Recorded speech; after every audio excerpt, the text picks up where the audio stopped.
Hi, everybody. It's Yvonne DeVita and Dr. Larry McDaniel with another episode of Scratchins and Sniffins Out Loud. And today we're really excited because we have a treat for you. Dr. Larry and Dr. Bill Craig, would you both say that veterinary medicine has come a long way, and in some ways, if Dr. Larry and I have talked about this, it mirrors the human component, and all of this really goes to better care for the pets. Absolutely. The advances in technology and in medicine that have occurred just in my practice career have been amazing. When I was in school, we did not have ultrasound. They didn't even talk about it, didn't train us on how to do it. And now we've got ultrasound, we've got CT scans, we've got MRIs, all kinds of exotic imaging possibilities that we didn't even know about when I was in school. Also, when I was in school, or first graduated, you wanted to do some blood tests on a patient.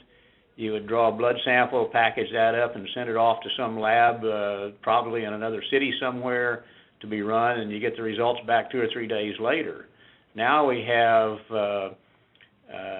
virtually every veterinary clinic has clinical hematology and chemistry equipment right there on site, and you get blood test results in 10 minutes that you would have waited days for previously. So the technology and the improvements that have filtered down to veterinary medicine from human medicine have significantly increased the level of care that we can provide for our patients.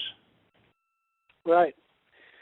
Well, in listening to the discussion on the advances in medicine, some of the things you and I have talked about, Dr. Larry, I was impressed, Dr. Bill, with the way you were describing a day in the life and the fact that things have changed to a point where the technology and advances have allowed you as a veterinarian not only to be better at what you do and give better care, but to now you have a life because of the advances and the extra help from technicians and other added people that work in the office. And I think that's important for Virginia to know and for pet owners to know, because it seems to me that a well-rested veterinarian is a better veterinarian. Oh, no question about that, and Larry can relate to this, but I can remember times where I was up half the night taking care of a critical patient, and then I had to come in the first thing the next morning and do surgery because we had surgery cases scheduled, and you just can't be as fresh and do as good a job with that kind of a schedule. It's not in the best interest of the patient. Right. And so would you say, Bill, that some of that is being driven by the pet owners who want that critical care and that really good attention for their pets, because we are turning our pets into our kids these days? Well, certainly that's a big component. I think that pets play a different role in the lives of different people, and in many situations the pet is the surrogate child.